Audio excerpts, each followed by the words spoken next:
Praise the lord friends. దేవుని యొక్క మహాకృపను బట్టి ఈరోజు కూడా మీ అందరితో మరలా ఆయన కృపను బట్టి కలుసుకునే కృపను దేవుడు నాకు దయచేసి ఉన్నందుకు దేవాతి దేవునికి ఎంతగానో కృతజ్ఞతాస్తుతులు చెల్లిస్తూ ఉన్నాను. ప్రియమైన దేవుని బిడ్డలారా, గత ఎపిసోడ్లో మరి మన నాలుక అగ్ని అయి ఉన్నదని, ఎంత కొంచెము నిప్పు మరి ఎంత గొప్ప అడవిని తగలబెట్టగలదు అని, నాలుక పాప ప్రపంచమైనటువంటి కాలచక్రమును కూడా త్రిప్పివేయగలదని గత ఎపిసోడ్లో మనం నేర్చుకున్నాం.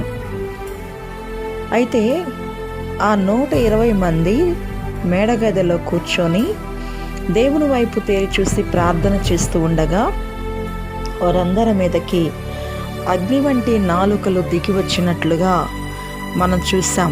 ప్రియమైన దేవుని బిడ్డలారా, వారందరూ కూడా పరిశుద్ధాత్మ శక్తిని పొందుకున్న తర్వాత మరి అన్య భాషలతో మాట్లాడి ఉన్నారు.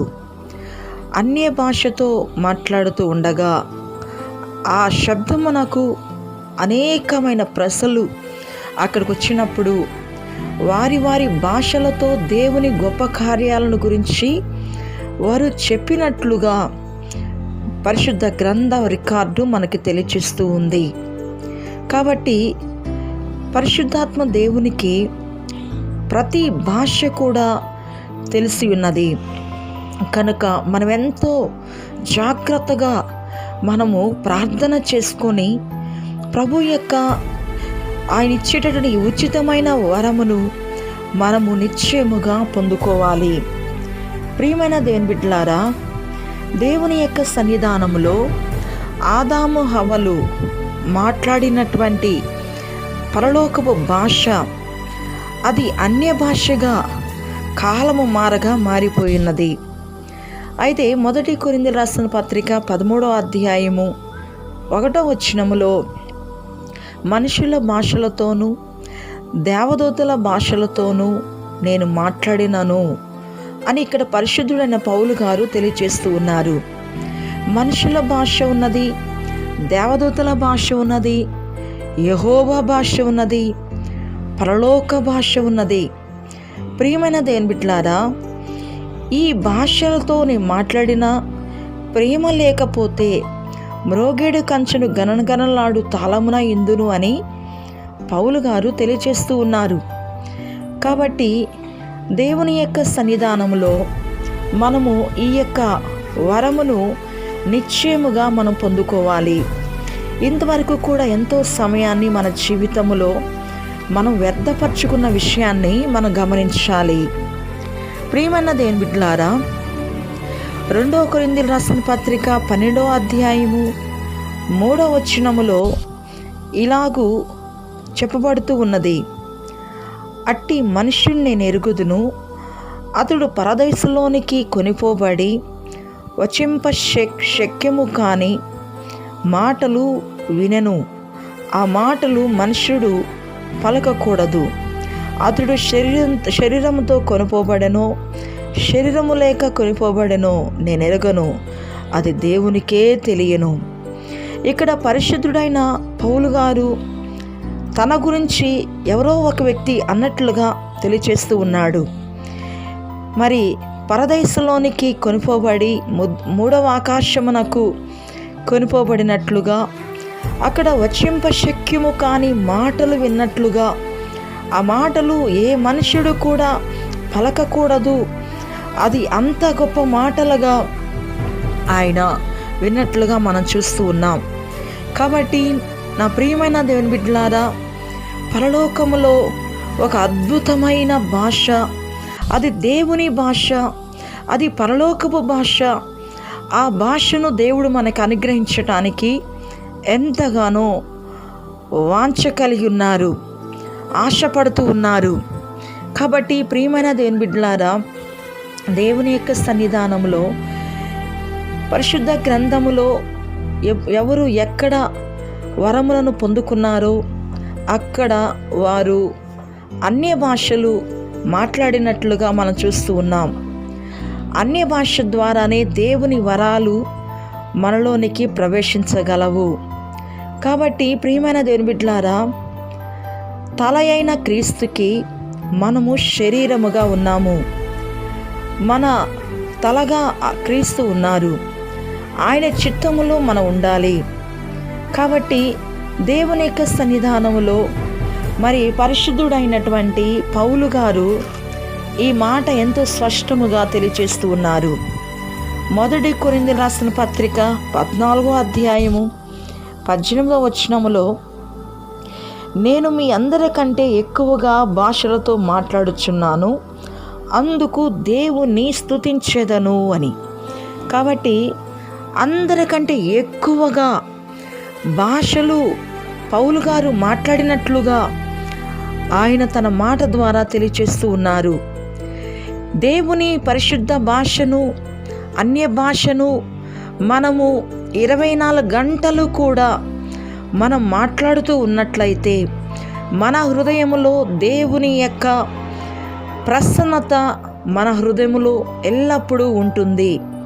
కాబట్టి ప్రియమైన దేవుని బిడ్డలారా, ఈ అన్య భాష మొట్టమొదటగా మరి ఎక్కడ ప్రవేశించింది, ఎక్కడ ప్రారంభమైంది అనేది మనం గమనిస్తే అన్య జనులలో దేవుడు ఎక్కడ ప్రారంభించాడు అనేది మనం చూస్తే అపోస్తల కార్యములు 10వ అధ్యాయము 44-45 వచనాలను మనం చూస్తే ప్రియులారా, పేతురు ఈ మాటలు ఇంకా చెప్పుచుండగా అతని బోధ విన్న వారందరి మీదకి పరిశుద్ధాత్మ దిగెను.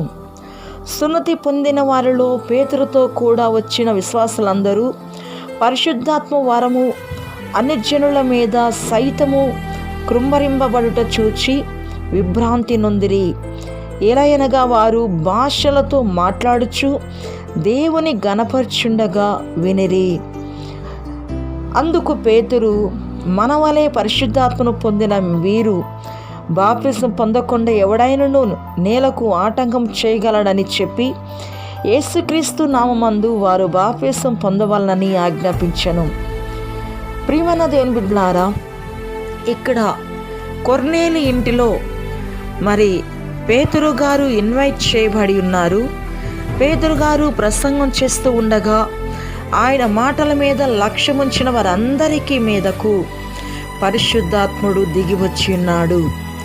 పరిశుద్ధాత్ముడు ఎవరి మీదకి వచ్చి ఉన్నారో వారందరూ భాషలు మాట్లాడి వారందరూ ప్రభువుని స్వీకరించినట్లుగా పరిశుద్ధ రికార్డు మనకి తెలియచేస్తూ ఉంది. కాబట్టి ప్రియమైన దేవుని బిడ్డలారా, అపోస్తల కార్యములు 19వ అధ్యాయము 6వ వచనాన్ని మనం చూస్తే, తర్వాత పౌలు వారి మీద చేతులుంచగా పరిశుద్ధాత్మ వారి మీదకి వచ్చెను. అప్పుడు వారు భాషలతో మాట్లాడుటకును ప్రవచించుటకును మొదలుపెట్టిరి. వారందరూ ఇంచుమించు 12 పురుషులు. ఇక్కడ పౌలు గారు మరి పరిశుద్ధాత్మను పొందని వారికి పరిశుద్ధాత్మ కొరకు ప్రార్థన చేసి వారి మీద చేతులుంచి ప్రార్థించగా వారికి పరిశుద్ధాత్మ వారి మీదకి వచ్చి వారందరూ కూడా అన్ని భాషలతో ప్రవచిస్తూ ఉన్నట్లుగా పరిశుద్ధ గ్రంథ రికార్డు మనకి తెలియజేస్తూ ఉంది. వారందరూ ఇంచుమించు 12 పురుషులు అని బైబిల్ మనకి స్పష్టముగా లెక్కతో సహా చెప్తూ ఉంది. కాబట్టి ప్రియమైన దేవుని వారలారా, ఈ పరిశుద్ధాత్మ అభిషేకము ఉచితముగా మనకి అనుగ్రహించబడుతున్న ఈ సమయమున మనం నిశ్చయముగా ఆ పరిశుద్ధాత్మ వరమును మనం పొందుకోవాలి. కాబట్టి దేవుని యొక్క సన్నిధానములో ఈ విషయాన్ని మనము చక్కగా గమనించాలి. నేను ప్రభువును నమ్ముకున్న క్రొత్త దినాల్లో పరిశుద్ధాత్మని పొందుకున్న తర్వాత 95వ సంవత్సరములో నేను ఒక మీటింగ్కి వెళ్ళినప్పుడు అక్కడ ఎంతోమంది యవనస్తులు అన్య భాష మాట్లాడుతూ ఉండగా నేను అది చూచి దాని విలువ తెలియక, దేవా, ఎప్పటికీ నాకు ఇలాంటి భాష నాకొద్దు, ఈ అర్థం కాని భాష నాకొద్దు అని చెప్పి నేను ఆ విషయం కొరకే ప్రార్థన చేశాను. ఎంత దౌర్భాగ్యురాలనో, అర్థం కాని జీవితం. ప్రభు ఇష్టపడిన కార్యాన్ని నేను వద్దు అనుకున్నాను. ఆ వరం విలువ తెలిసేసరికి చాలా టైం పట్టింది ప్రియులారా. అయితే దేవుని యొక్క సన్నిధానంలో మరి అన్య భాష మాట్లాడుతున్న వారు ఎగతాళిగా కనపడవచ్చు, వారి గురించి తక్కువగా ఆలోచించవచ్చు. కానీ ఆ అన్య భాష రూపములో దేవుడే మనలో నివసించి మన నాలుకను పరిశుద్ధపరిచి మన నాలుకను తన ప్రసన్నతతో నింపి ఆయన మాట్లాడుతున్న సంగతి మనం గ్రహించలేకపోతూ ఉన్నాము. కాబట్టి ఇద్దరు క్రొత్తగా పెళ్ళైనటువంటి భార్యాభర్తలు ఒక ఎగ్జిబిషన్కి వెళ్ళారు. ఆ ఎగ్జిబిషన్కి వెళ్ళినప్పుడు ఆ భార్య సరిగా చదువుకోలేదు, చాలా మోటిది, తనకేమీ తెలియదు. మొట్టమొదటిగా తన భర్తతో పట్నంలో ఆ ఎగ్జిబిషన్కి వెళ్ళి చూస్తూ ఉండింది. ఎంతో చక్కగా అక్కడ ఉన్నటువంటి మరి ఆ రంగులాటం, అక్కడ ఉన్నటువంటి ప్రతి విషయాన్ని, అక్కడున్న బొమ్మలు, షాపింగ్లు, అక్కడ రకరకాలు మరి అడ్వర్టైజ్మెంట్స్, లైటింగ్స్, మరి ఎన్నో విషయాలు అక్కడ చూసి ఎంతో ఆనందిస్తూ ఉంది. ఆ ఎగ్జిబిషన్ అంతా కూడా తిరిగి తిరిగి చూసి ఆశ్చర్యపోతూ ఉంది. అమ్మో, నేను ఎంత ధన్యురాలని, ఇదంతా నేను చూడగలిగాను అనుకుంటూ ఉంది. చివరగా తను ఆ ఎగ్జిబిషన్ నుంచి తన భర్తతో సంతోషముగా వస్తూ ఒక మాట అన్నది. ఏమండి, ఈ ఎగ్జిబిషన్లో అంతా బాగుందండి, అన్ని లైటింగ్స్ బాగున్నాయి, అన్ని అడ్వర్టైజ్మెంట్ సూపర్, ఏది కూడా తక్కువగా అనిపించట్లేదు, ఇక్కడ నుంచి వదిలిపెట్టి రావాలనిపించట్లేదు. అయితే ఆ చివరలో ఒకటి ఉంది, దబదబ దబదబ దబ అనేటటువంటి శబ్దం మాత్రం చెవులు గొయ్యమంటుంది. ఆ శబ్దం నాకు నచ్చలేదు. అది కానీ లేకపోతే ఎగ్జిబిషన్ ఎంతో బాగుంటుందండి అని చెప్పినప్పుడు అప్పుడు ఆ భర్త, ఓ పల్లెటూరు బైకు, నీకు అసలు విషయం తెలుసా, దాని పేరు మరి నీకు తెలుసా, దేవుని యొక్క సన్నిధానంలో ఆ విషయాన్ని ఆయన ఎంతో చక్కగా తన భార్యకు తెలియచేసి ఉన్నాడు. కాబట్టి అది జనరేటర్ అంటారు. అది కానీ లేకపోతే ఈ లైటింగ్స్ లేదు, ఇక్కడ ఈ యొక్క వెలుగు లేదు, ఈ అమ్మకాలు జరగవు. ఆ జనరేటర్ వలనే ఇదంతటికి ఇంత వెలుగు అని చెప్పాడట.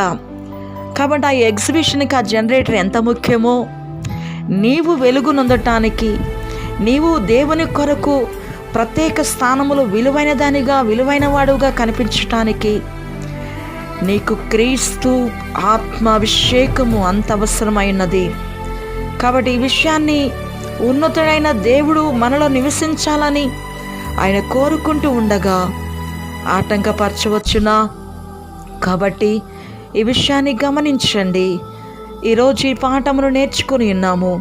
కాబట్టి దేవా, నేను ఏ విషయంలో నేను ఆటంకపరచను, నన్ను నీ యొక్క బిడ్డగా మార్చుకొని నన్ను అభిషేకించమని ప్రార్థన చేద్దాం. పరిశుద్ధుడమైన తండ్రి, మీకు వందనాలు చెల్లిస్తూ ఉన్నాను.